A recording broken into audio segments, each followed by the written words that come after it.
구구절절 줄연 이야기 원호입니다. 오늘도 또 뵙게 돼서 반갑습니다. 오늘은 통도사 양산 영축산 통도사 대웅전으로 가보겠습니다. 은하수가 달을 갈아가지고 저 칼을 저기 벽돌에 갈듯이 갈아가지고 굴러가지고 둥그렇게 되니 초승달은 양쪽이 뾰족하게 생겼습니다. 뾰족하게 생긴 것이 이제 자꾸 이렇게 돌다가 보니까 커지면서 둥그러져요. 그래서 그것을 저 바닷가에 가면은 모든 돌들이 바닷물에 서로 부딪혀 가지고서 전부 동글동글한 모습을 띠고 있습니다. 마찬가지로 그 은하수가 달을 갈아 가지고 굴러 가지고 보름달이 되니 둥글게 되니 소면서광 조대천이로다 하얀 얼굴이 빛을 비춰 가지고 삼천대천 세계를 비추도다. 연디산산 공차경하나 팔을 붙잡고 원숭이들이 헛되이 그림자를 잡으려고 하지만 고륜불불 낙청천이로다. 고륜은 하늘에 달이 하나밖에 없잖아요. 그래서 고륜이라고 그럽니다. 둘이 있으면 이롭지 않겠지요. 하나가 있으니까 이롭지 않겠느냐. 그래서 고륜이라고 그럽니다. 고륜은 본래 청산으로 떨어진 적이 없다. 마하승지율이라는 책이 있습니다. 그 7권에 보면은 이 원숭이 얘기가 나옵니다. 산중에 절이 있습니다. 거기에 500마리 원숭이가 그 산에 살았어요. 근데 이 불자들이 부처님한테 과일도 올리고 꽃도 올리고 쌀도 올리고 뭘 잡과도 올리니까 이 흉내 내는 거를 따지면은 원숭이보다 더 못할 수 없거든요. 원숭이가 아주 그냥 모방의 제일 1인자라거든요. 그러니까 자꾸 많은 신자들이 부처님한테 이렇게 뭘 올리니까 그러니까 우리도 부처님한테 뭘 올려보자 이런 생각을 한 겁니다. 의논하기를 저 지금 우물 속에 지금 달이 떨어져 있는데 저 달을 건져 가지고 부처님한테 올리자 이렇게 얘기가 된 겁니다. 그래서 500명의 원숭이가 그 우물가 나무에 올라가 가지고서 손에 손을 잡고 이제 우물 속으로 들어갑니다. 500명이 팔을 잡고서 쭉 늘어지니까 마지막 원숭이가 그 우물 속에 닿았습니다. 이제 손을 넣어가지고 달을 건지기만 하면 됩니다. 달을 건지려고 손을 싹 넣었는데 뭐 달이 없어져 버렸어요. 이그러져가지고. 좀 기다리니까 또 나타나요. 또 건지려고 손을 딱 집어넣었더니 또 없어져 버려요. 이렇게 하기를 밤새도록 했다는 거예요. 건질 날에만 없어지고 또 좀 있으면 또 나타나고. 그래서 새벽녘이 되니까 그 500명이 서로 팔에 손을 잡고 이렇게 팔을 벌려가지고 있었는데 그 하중을 감당하지 못해가지고 전부 500명이 떨어져서 죽었다는 겁니다. 어쨌든 그 착한 마음을 냈기 때문에 그 후에 원숭이들이 스님이 돼가지고서 도를 이루어서 500난이 됐다. 요새 절에 가면은 500난을 모신 절이 많이 있습니다. 그렇게 됐다고 합니다. 요거보다 조금 다른 얘기도 있어요. 원숭이들이 보니까 저 달이 지금 우물 속에 떨어져 가지고 빠졌다는 겁니다. 그러니까 저거를 빨리 건져 가지고 하늘에 도로 갖다 놔야 이 세상이 밝아지지. 저 물속에 빠져서 없어져 버리면 이 세상이 어두워지지 않겠느냐. 그래서 저 달을 건지려고 500명의 원숭이들이 했다는 거예요. 또 한 가지로는 500명이 이제 팔을 잡고 늘어졌는데 어떤 싱거운 놈이 꽥하고 고함을 지르는 바람에 놀래가지고 다 떨어져 죽었다. 이렇게 유사한 얘기들이 몇 가지가 있습니다.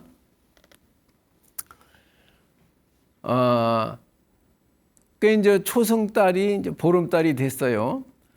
그래가지고 은하수에다가 얼굴을 씻은 한 얼굴이 한없이 달빛을 발산을 합니다.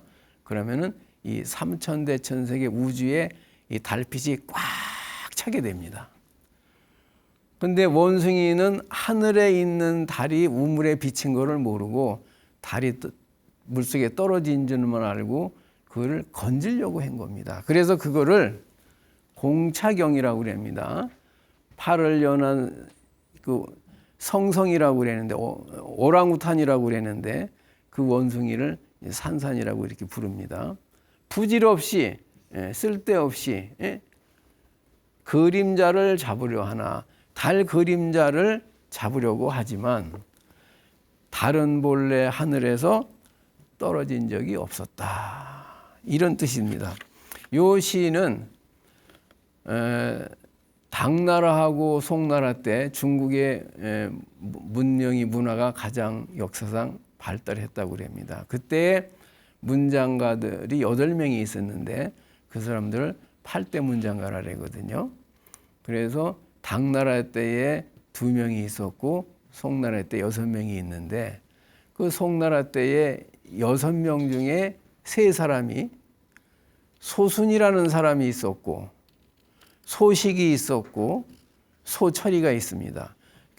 소순은 아버지고 소식은 소동파인데 소식과 소철은 2 형제간이거든요. 그래서 어떻게 3부자가 그 8명의 문장가 중에 이렇게 들어갔다고 그럽니다. 그 소소매라는 여동생이 있었는데 이 여동생도 문장 실력이 대단해서 8대 문장가에는 안 들어갔지만은 그 오빠 못지않은 아는 실력이 있었다고 그럽니다. 그래서 그 소소매가 지었다고 그럽니다. 이제 그러면은 여기서 달을 뭐를 나타내느냐면은 우리가 일생 동안 뭘 위해서 사느냐? 돈을 위해서 삽니다.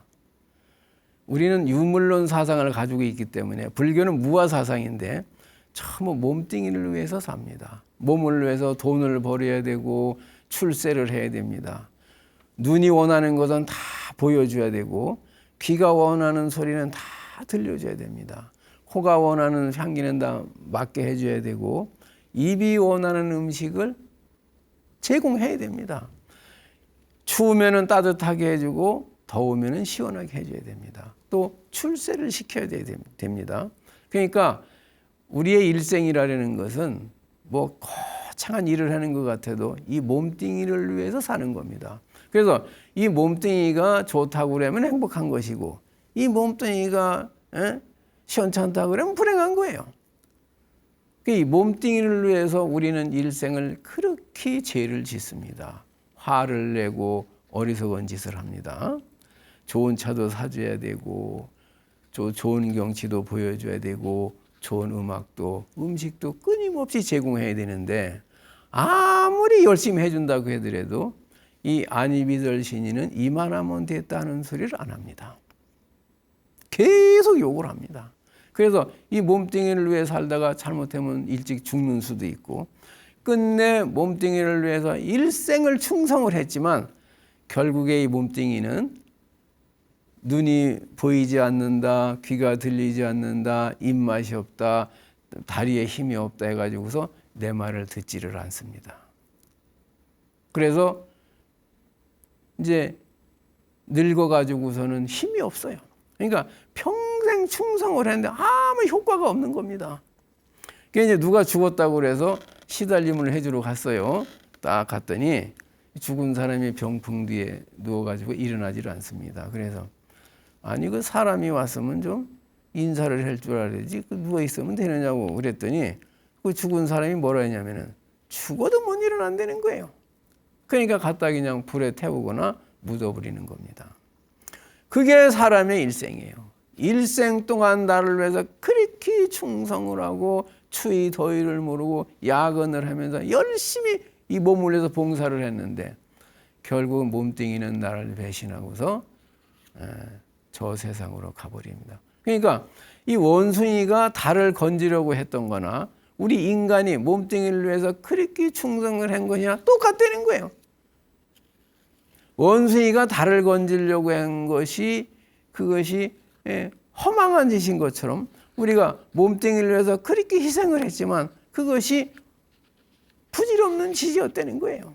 그래서 그 비교를 하기 위해서 소소매가 이 시를 지은 겁니다. 그럼 어떻게 해야 되느냐? 우리는 이제 죽었다 살았다 그럽니다. 근데 여기선 지금 죽었다고 49대를 지내는데 저승에서는 태어났다고 박수를 칩니다. 그러면 이 살은 거예요? 죽은 거예요? 그래서 우리는 갔다 태어났다 죽었다에 걸려가지고 거기 쏟고 있지만은 이 생명의 실상은 간 적도 없고 온 적도 없다는 겁니다. 그래서 생사이려라 본무생사라 생사가 없었다는 거예요. 근데 우리는 생사가 있는 줄만 알고 있습니다. 그것이 마치 원숭이가 달을 건지려고 하는 거나 똑같다. 우리가 끝없이 죽고 살지만은 우리의 생명은 죽고 산 적이 없다는 거예요. 저 허공의 달이 물속에 비칩니다. 그럼 달이 강이 1000개가 있으면 1000개의 달이 비치는데 10,000개가 있으면 10,000개가 비치는데 그것은 그림자지 실물이 아니라는 거예요. 근데 원숭이가 저것이 실물인 줄 착각을 했어요. 속았어요. 마찬가지로 우리 인간도 이것이 업에 의해서 임시로다가 모인 업의 그림자인데 이것이 실물인 줄 알고 여기에다가 충성을 다하고 있다는 거예요. 새 세상 죽고 태어나고 또 죽고 나고 하는 죽었지만은 우린 죽었다고 할 수가 없습니다. 또 태어나니까. 또 태어났다고 할 수도 없어요. 또 죽으니까. 그래서 분무생사라. 생사는 본래 없었다. 이렇게 얘기를 했는데 끝없이 죽고 태어나는 요 과정을 우리는 공이라고 그러는 겁니다. 공. 그래서 본래 생사가 없는 그걸 빨리 깨달아야지. 윤회에서 벗어나지. 우리 계속 쏘아가지고 있으면은 이 세상에 올 때 어디서 왔는지도 모르고 왜 왔는지도 모르고 왜 이렇게 사는지도 모르고 가장 안타까운 것이 뭐냐면은 내가 이 세상을 살았는데 그렇게 열심히 살았는데 내가 뭐냐 이거예요. 너무 허망하지 않습니까? 그럼 어디로 가는데 이제 3계 6도를 윤회로 갑니다. 가는데 어디로 가는지를 몰라요. 그것이 마치 그 몸에는 달이 없어지고 또 초승에는 달이 나타나는 것과 똑같은 거예요. 그게 생사로 보이지만은 저 허공의 달은 한 번도 초승달이 된 적도 없고 없어진 적도 없다는 겁니다. 해에 가리고 지구에 가려서 안 보였을 뿐이지.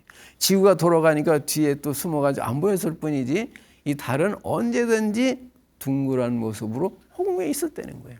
마찬가지로 우리의 생명도 한 번도 생사를 한 적이 없다는 겁니다.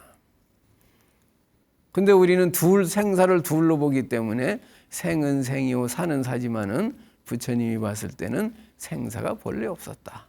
달이 초승달이 된 적도 없고 없어진 적도 없었듯이 우리는 태어난 적도 없고 없어진 적도 없다. 다만 인연에 의해서 그 법신이라고 그러는 것이 그 임시로다가 옷을 갈아입습니다. 그러면 새 옷을 또 입어요. 그러면 죽는 걸 갖다가 옷을 갈아입는다라고 표현을 합니다. 이제 낡아서 못 쓰게 됐으니까 전생에 지은 복과 업만큼 금생에서 다 받았으면은 빚을 다 갚거나 또 받을까 받았으면은 떠나듯이 전생에 지어오는 업장이 금생에서 다 써버렸으면은 선업이건 악업이든 다시 또 떠나는 겁니다. 업의 그림자가 모여가지고서 임시로 모여있는 이 몸뚱이에 쏘가가지고 몸뚱이에 충성을 해봐야 그것은 원숭이가 달을 건지는 거나 똑같다. 그러므로 법신을 찾아야 된다. 이게 원숭이만 욕할 것이 아니라 우리 인생이 그렇다는 거예요. 원숭이를 나무랄 것이 아니라 원숭이와 똑같다. 오늘은 이제 그 통도사 대웅전에 있는 주련을 말씀을 드렸습니다. 이제 다음 시간에는 더 재미있는 내용을 가지고 여러분을 또 만나러 오겠습니다. 고맙습니다. 고생하셨습니다.